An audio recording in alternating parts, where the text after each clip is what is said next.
Bab 044. Sore itu menjadi saksi bisu dari hubungan terlarang yang penuh ambisi, hasrat, dan rencana gelap. Di balik tirai kamar itu, Harry dan Kartika menyimpan rahasia yang kelak akan membawa mereka pada jalan yang penuh konsekuensi. Di sebuah kamar rumah sakit yang tenang, Dewi berbaring di ranjangnya dengan wajah yang mulai menunjukkan pemulihan. Sudah 3 hari ia dirawat setelah mengalami pendarahan yang cukup mengkhawatirkan. Aryo, suaminya, akhirnya memberi kabar kepada ibunya Dewi, Bu Yati, yang sebelumnya sengaja tidak diberitahu agar tidak terlalu khawatir. Ketika Bu Yati dan Dimas tiba di kamar rumah sakit, mata Bu Yati langsung memerah melihat putrinya terbaring di sana. Ia mendekat dengan langkah tergesa, lalu memeluk Dewi erat, tangisnya pecah seketika. "Dewi, kamu nggak apa-apa, kan, Nduk? Bagaimana kondisimu sekarang?" tanyanya dengan suara bergetar. Dewi tersenyum tipis, meskipun tubuhnya masih terasa lemah. Ia membalas pelukan ibunya, mengelus punggung Bu Yati dengan lembut. "Aku sudah nggak apa-apa, Bu. Kondisiku sudah membaik. Dokter bilang aku hanya perlu istirahat lebih banyak," jawab Dewi, mencoba menenangkan ibunya. Bu Yati melepaskan pelukannya, memandang Dewi dengan penuh rasa cemas. "Tapi kenapa kamu bisa sampai pendarahan lagi, Nduk? Apa yang sebenarnya terjadi?" tanyanya dengan nada khawatir. Dewi menghela napas, lalu menjawab dengan lembut, "Nggak ada apa-apa, Bu. Aku cuma kecapean. Tapi sekarang semuanya sudah baik-baik saja. Jangan cemas, ya." Bu Yati menengelus kepala Dewi dengan penuh kasih sayang. "Kamu harus hati-hati, Nduk. Ibu nggak mau terjadi apa-apa sama kamu. Kamu harus bisa jaga diri, ya. Jangan terlalu memaksakan diri lagi." Dewi mengangguk pelan, "Iya, Bu. Dewi janji akan lebih hati-hati." 11.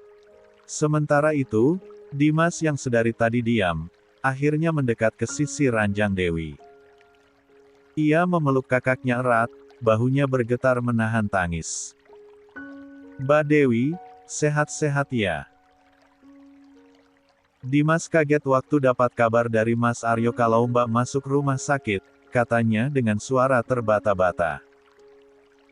Dewi tersenyum tipis, mencoba menenangkan adiknya. Namun, Dimas melanjutkan dengan suara yang semakin bergetar, "Dimas takut, Mbak. Kalau sampai Mbak kenapa-napa, gimana Dimas dan Ibu?" "Dimas takut, Mbak. Apalagi kalau tiba-tiba Bapak datang lagi dan menemukan kami. Gimana nasib kami, Mbak?" Dimas nggak bisa melindungi ibu sendirian. Air mata Dimas mulai mengalir deras, membuat Dewi merasa tersentuh. Ia menyentil dahi Dimas pelan, lalu berkata dengan nada tegas namun penuh kasih, "Sudah, jangan cengeng. Kamu itu laki-laki, Dimas. Kamu harus bisa mandiri dan menjaga ibu. Bangga selamanya bisa nolong kalian. Kamu harus kuat, harus bisa melindungi ibu dari siapapun yang berniat jahat." Dimas mengusap air matanya, lalu mengangguk pelan. "Iya, Mbak. Dimas ngerti. Tapi tetap saja, Dimas butuh Mbak. Dimas nggak tahu harus bagaimana kalau Mbak Dewi kenapa-napa. Dimas takut," katanya dengan nada sedih. Dewi tertawa kecil, meskipun tubuhnya masih terasa lelah. Ia mencium pipi adiknya dengan penuh kasih sayang.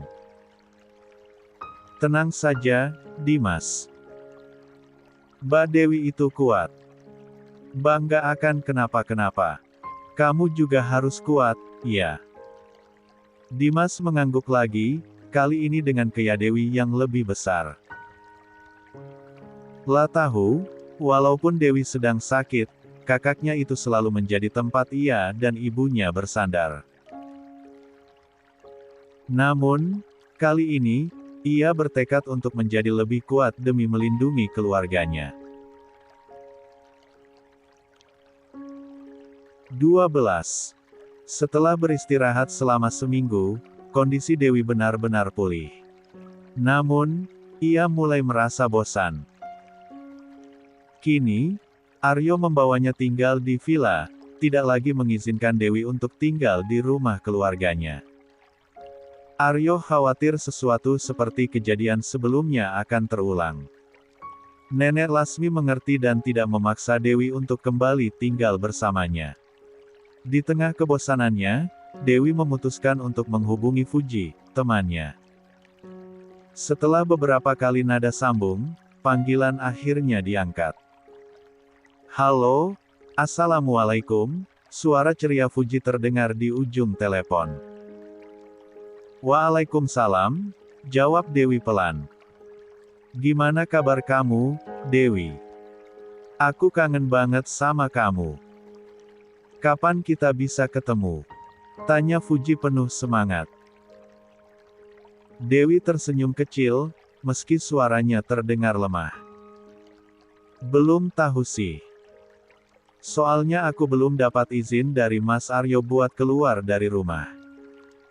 Yah, padahal aku kangen banget sama kamu, sahut Fuji, nada suaranya terdengar sedih. Udah, jangan sedih, kata Dewi, mencoba menghibur. Gimana kuliah kalian? Alhamdulillah, lancar, jawab Fuji dengan nada sedikit lebih ceria. Dewi terdiam sejenak sebelum mengajukan usul. Gimana kalau kalian main ke sini? Aku bakal coba minta izin sama Mas Aryo. Nanti, kalau diizinkan, kalian main ke villa aja. Fuji terdiam sebentar sebelum menjawab, oke, nanti kabarin aja ya kalau udah dapat izin dari Pak Aryo. Kirim lokasinya juga, aku sama Sali bakal ke sana. Dewi tersenyum kecil. Iya, nanti aku kabarin ya. Oke, aku tunggu. Ya udah, aku matiin dulu ya, Dewi. Sebentar lagi aku masuk kelas lagi, sahut Fuji. Iya, semangat ya kuliahnya. Assalamualaikum, ucap Dewi lembut. Waalaikumsalam, jawab Fuji sebelum panggilan berakhir. Dewi meletakkan ponselnya di meja kecil di samping tempat tidur. Ia menghela napas panjang, berusaha mengusir rasa bosannya. Pertemuan dengan Fuji dan Sali mungkin akan menjadi penghiburan yang ia butuhkan. Sekarang, tugasnya hanya minta izin sama Aryo. Dewi langsung mengetik pesan kepada suaminya, Aryo. Mas, boleh nggak aku keluar bertemu teman-temanku, Fuji sama Sali? Tulis Dewi. Namun, beberapa menit berlalu, dan Aryo belum juga membuka pesannya. Dewi menghela napas, mencoba bersabar. Ah, mungkin Mas Aryo masih ada jadwal mengajar, pikirnya sambil memeluk guling. Sejak pulang dari rumah sakit, aktivitas Dewi hanya berkutat di kamar. Kalau lapar, dia baru turun ke bawah untuk makan, itu pun hanya sebentar. Setelahnya, dia akan kembali ke kamar untuk beristirahat, sesuai permintaan Aryo yang khawatir Dewi kecapean dan jatuh sakit lagi. Saat Dewi hendak memejamkan mata, ponselnya berbunyi. Dengan cepat, ia membuka pesan itu. Ternyata pesan dari Aryo. 13. Enggak, kamu nggak boleh keluar dulu, Dewi. Kamu harus di rumah dan beristirahat, balas Aryo singkat. Dewi cemberut, merasa sedih karena rasa bosannya semakin menjadi. Tapi dia tidak menyerah. Tapi aku bosen banget, Mas. Di rumah sepi, kamu sibuk kerja, balas Dewi. Ia menunggu beberapa saat sebelum mengirim pesan lagi. Kalau gitu, boleh nggak teman-temanku main ke villa? Tak lama, balasan dari Aryo datang. Ya udah, suruh teman-temanmu main ke villa saja. Nggak apa-apa, asal kamu jangan pergi keluar rumah dulu. Dewi tersenyum lega. Akhirnya, ia mendapatkan izin untuk bertemu dengan Fuji dan Sally. Terima kasih, Mas. Nanti siang, setelah mereka selesai kuliah, aku ajak mereka main ke sini.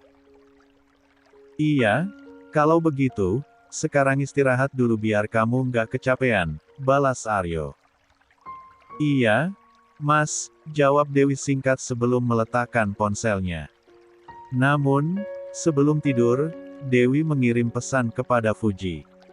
Ji, aku sudah dapat izin dari Mas Aryo. Nanti siang kalian main ke villa ya. Ini aku kirim lokasinya. Setelah mengirim lokasi, Dewi akhirnya memejamkan mata, merasa lebih tenang. Ia tak sabar menunggu kedatangan teman-temannya untuk mengusir rasa bosan. Setelah pelajaran di kampus selesai, Fuji mengambil ponselnya lalu mengecek pesan dari Dewi. Ia pun tersenyum lebar, segera mencari Sally setelah keluar dari ruang kelas. Ketika menemukannya, Fuji langsung berkata, Sally, abis ini kita main ke tempat Dewi, ya? Hah? Emang kamu tahu di mana Dewi tinggal? Tanya Sally penasaran. Tahu dong, ini Dewi udah ngirim alamatnya. Dia juga udah dapat izin kok dari Pak Aryo, jawab Fuji dengan antusias.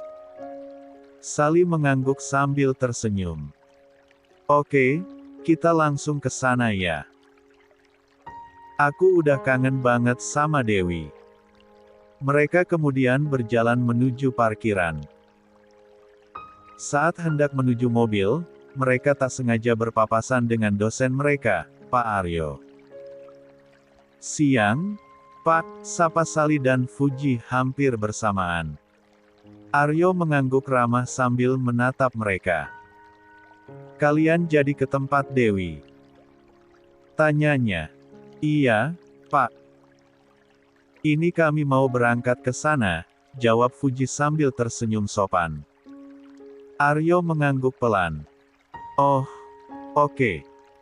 Hati-hati di jalan, ucapnya singkat. Sally tersenyum dan berkata, makasih ya, Pak, sudah izinkan kami menjenguk Dewi. Kami kangen banget sama dia. Aryo hanya membalas dengan anggukan sebelum melanjutkan langkahnya menuju mobilnya. Fuji dan Sally kemudian naik ke motornya. Setelah memastikan semuanya siap, Fuji menyalakan mesin dan mereka pun berangkat menuju villa tempat Dewi tinggal. Dalam perjalanan, mereka berbincang santai, membahas banyak hal, terutama bagaimana mereka merindukan kebersamaan dengan Dewi. Hari itu tampak cerah, dan keduanya tak sabar untuk segera sampai di villa. 14. Saat tiba di villa, Fuji dan Sally tak bisa menyembunyikan kekaguman mereka. Wah, villa ini gede banget ya, gumam Fuji sambil menatap sekeliling.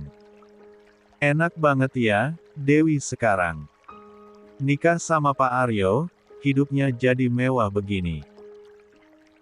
Sally menepuk pundak Fuji sambil berkomentar, nggak usah norak, deh, Ji.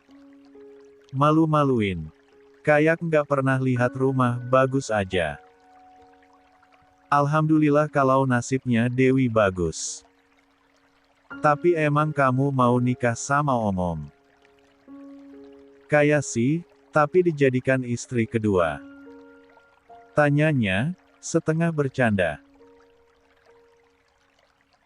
Fuji tertawa lepas. Kalau om-omnya kayak Pak Aryo, aku sih mau-mau aja. Keduanya tertawa bersama sebelum melapor ke pos Satpam sesuai instruksi Dewi. Setelah diperiksa, Satpam mempersilakan mereka masuk. Ketika pintu villa dibuka, Fuji kembali terpana. Wah, ini mah kayak istana. Bener-bener dapat durian runtuh si Dewi, ucapnya dengan nada kagum.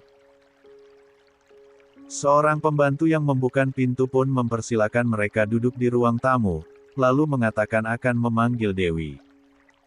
Tak berapa lama, Dewi turun dari lantai 2 dengan senyum ceria. Ia berlari kecil menghampiri Fuji dan Sally, lalu memeluk mereka erat. Aku kangen banget sama kalian. Ucap Dewi hampir menangis. Kami juga kangen banget sama kamu, balas Sally sambil tersenyum. Gimana kondisi kamu sekarang? Udah baikan? Tanyanya. Dewi mengangguk sambil melepaskan pelukannya. Udah kok, alhamdulillah, aku udah baik-baik aja. Mereka kemudian berpindah ke taman belakang, tempat yang lebih santai untuk mengobrol. Gimana kuliah kalian?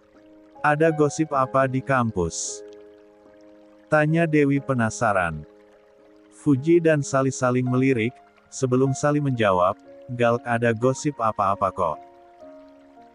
Tapi, kamu mending sekarang gak usah kuliah dulu, deh, lanjut Sally. Kondisi kamu kan belum stabil. Mending istirahat aja dulu, gak usah mikirin kuliah. Perkataan Sally membuat Dewi mengerutkan dahi. Kenapa? Kan aku udah sehat. Lagian aku bosen banget di rumah. Nanti kalau udah benar-benar pulih, aku bakal minta izin Mas Aryo buat kuliah lagi, jawab Dewi. Namun, Fuji justru mendukung Sally. Bener kata Sally Dewi. Mendingan kamu istirahat aja dulu di rumah. Minimal sebulan deh, jangan ke kampus dulu. Kami khawatir sama kondisi kamu. Dewi merasa ada yang aneh. Sikap kedua temannya itu tidak seperti biasanya. Biasanya mereka sangat mendukung Dewi kuliah, tapi kali ini mereka justru melarang. Ada apa sih? Tumben kalian ngelarang aku kuliah. Emang ada apa di kampus? Tanya Dewi dengan nada curiga. Fuji dan Sally saling memandang, terdiam sesaat, lalu Fuji menjawab dengan senyuman yang dipaksakan. Nggak ada apa-apa kok, Dewi. Semua baik-baik aja. Kami cuma nggak mau terjadi apa-apa sama kamu. Istirahat dulu aja ya, jangan sampai kondisimu drop lagi. Namun, jawaban itu belum membuat hati Dewi tenang. Ia merasa ada sesuatu yang disembunyikan oleh kedua temannya. Rasa penasaran mulai memenuhi pikirannya. Apa yang sebenarnya sedang terjadi di kampus? 15. Batinnya. Setelah Fuji dan Sally pun pamit pulang, Dewi berniat kembali ke kamarnya. Namun, suara mobil Aryo terdengar di depan villa, membuatnya berbalik menuju pintu masuk. Ketika Aryo masuk, Dewi menyambutnya dengan senyuman ceria, lalu memeluknya erat. Mas Aryo, kenapa baru pulang? Dewi kangen banget, tahu, ucapnya manja. Aryo tersenyum melihat tingkah Dewi. Pekerjaan Mas banyak banget. Beberapa hari kemarin kan Mas cuti nemenin kamu di rumah sakit, jadi sekarang kerjaan di kantor numpuk, jawab Aryo sambil meletakkan tasnya. Dewi langsung merasa bersalah. Maaf ya, Mas, karena Dewi, Mas Aryo harus lembur kerjanya. Aryo menggeleng pelan. Nggak apa-apa, Dewi. Yang penting kamu sekarang udah sehat. Mas seneng banget, ucapnya tulus. Sambil melihat sekeliling, Aryo bertanya, loh, teman-temanmu udah pulang? Iya, Mas, baru aja beberapa menit yang lalu, jawab Dewi. Aryo mengangguk dan mengajak Dewi masuk kamar. Setelah mandi dan mengganti pakaian, Aryo duduk di sisi tempat tidur, tampak lelah. Dewi mendekatinya, duduk di samping, lalu berkata pelan, Mas, boleh nggak Dewi kuliah lagi?